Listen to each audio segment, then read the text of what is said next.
The only time they could properly meet was after dark. It wasn't as if the two of them were doing anything untoward, though the tabloids would simply have a field day with this information. Gracious as ever, Nadja and Graius had spared them the trouble of painting their faces across the papers for all to see, speculating on an affair that was certainly not happening. They were co-conspirators, not idiots, after all. It had been quite easy, almost deceptively so. No one questioned the nice humanish couple that had wanted to buy a house on the outskirts of the city, recently donated by a certain Lord Nadja to be given to species unable to get a foothold in the city proper. Dalitar was not a place known for its low property values. Everyone knew that. Her family had called her a fool for her little charity, but here she was with a house that she could visit without arousing suspicion, and a fairly good disguise to visit it in. Far better than what her daughter was doing, frolicking around the city on the arms of random people like no one would know her face. Unlocking the door with her key, legally obtained, she was the property owner after all, Nadja sighed as she entered. The house was a small thing, much smaller than what she'd been used to when she bought it. Only 2 stories, the exterior was a plain pale green, blending into the style of the city. Inside, the foyer was decorated innocuously, paintings just generic enough to be forgettable, dancing the line of not being basic enough to arouse suspicion. By all appearances, it was a summer home for a wealthy humanish family, used throughout the year by more distant relations. A perfect cover story. It would just be so unseemly to ask a humanish person to remove their veils, tantamount to asking them to strip naked in the middle of the street. No one would be so bold. Not in this day and age. The only issue, as it always was with these things, was keeping her family from finding out about her little home away from home. Humanish paraphernalia was even more damning, though it could just as easily be explained away by a lover leaving it in her chambers as being in her possession. While Nadja was not known for her refined taste, a blessing in times like these, it would be unthinkable to consider her traipsing around pretending to be a humanish woman. Footsteps behind her would have been dangerous had Nadja not been expecting her partner in crime. They stopped, no doubt trying to see her form through the dark, parse out friend from foe. Chances are no one would be throwing them in prison, not with this administration, not for this. But old habits died screaming and crying, pleading for another chance. "Hello, dear." Her voice carried across the entryway. Those footsteps resumed as Graius sped up, tailing her into the house. The less time spent in the view of others, the better. "Hello, bane of my existence." How could she not smile at that? "I missed you too, idiot. Put the kettle on, will you? There should still be some tea from last time." A grunt signaled his acquiescence as he passed deeper into the house. Nadja set to locking up tight, setting all the alarms. Bells at the doors and windows were still intact and functional, different types producing different sounds for the 2 floors. Everything that could be locked was locked, thrice over, curtains drawn against windows. Lanterns were lit in random rooms, taking the attention off of the 2 of them when they were to move downstairs to speak. Hot tea and snacks, even on a sweltering summer night, was always calming. One final check marked them as safe.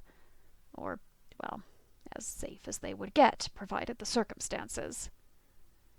Nadja took off her veil as she stepped into the kitchen, taking a seat at the little dining table they had set up in there. With a house this small, it would be unreasonable to expect a separate dining room. The water had been brought to a boil and poured, 2 slowly cooling cups resting on the table as Graius scrounged around for anything they had left. A sniff told Nadja just what kind of tea it was. Wrinkling her nose, she shot Graius a glare. "Must you really use this blend? It was awful enough when you got it the first time, but age has done it absolutely no favors." "You are such a spoiled thing, Nadge." He turned, setting his own cup down and removing his veil.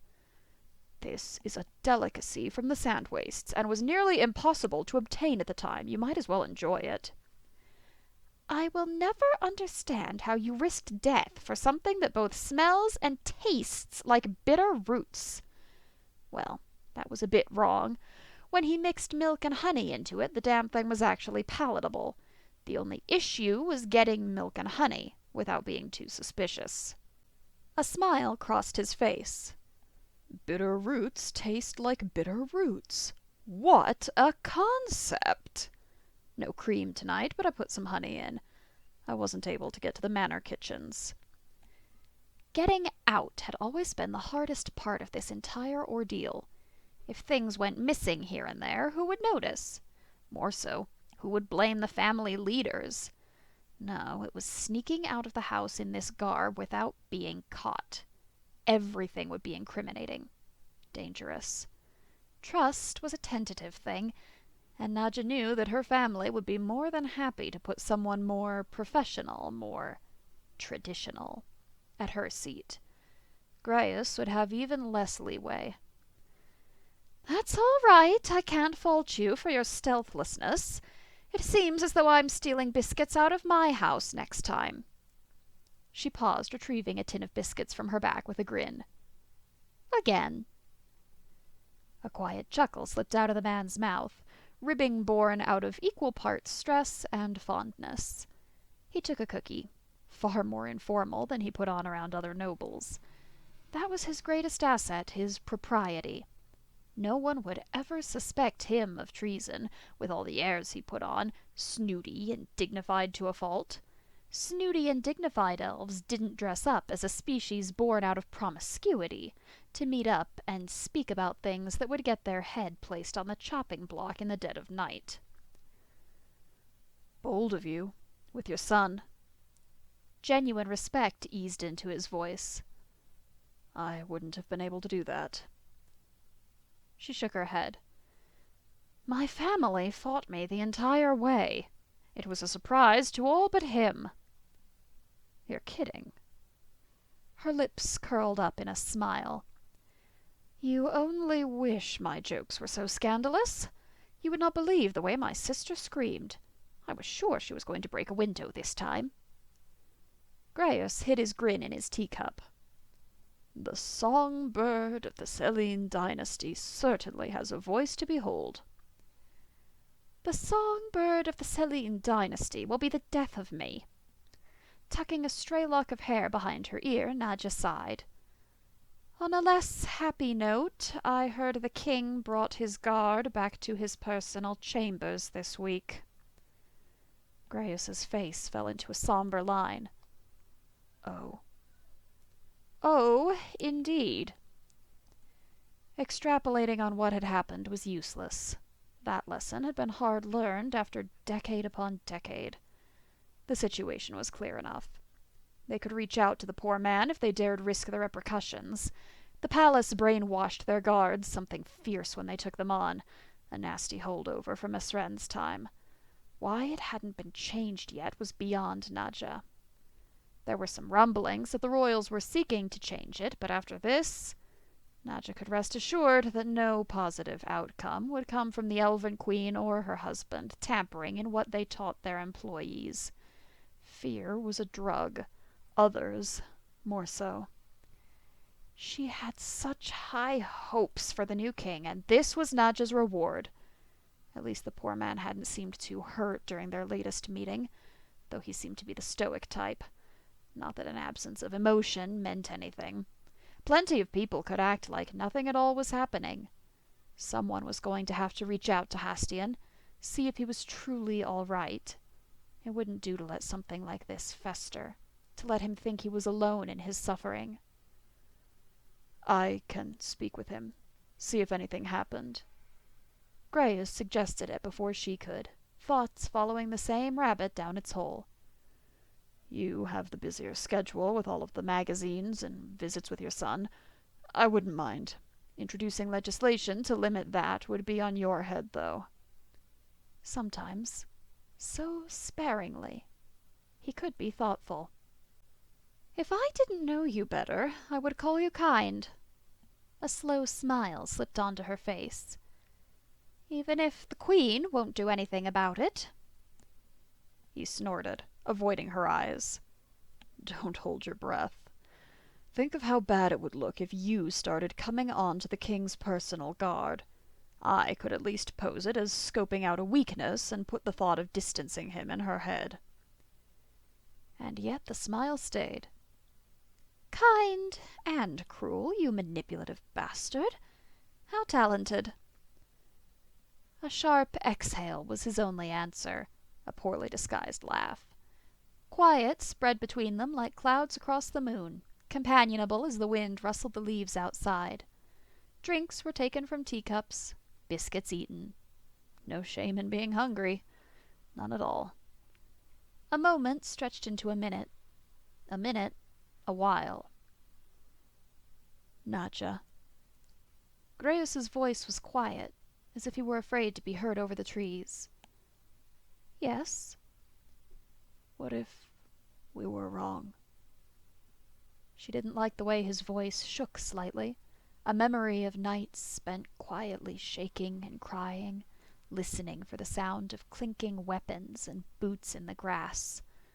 No, it wouldn't do to think of those times, to remember the way the closet walls closed in on them, Nadja's hand firmly over Grayus's mouth as he wept freely in fear. Damn those midnight gardeners. Calmness ran through her voice, something Grayus could hold on to. "Wrong about Hastian?" His mouth set in a hard line. "About all of this resistance nonsense. 30 years, and a coup, and nothing has changed. Nothing real." "I think you're being pessimistic."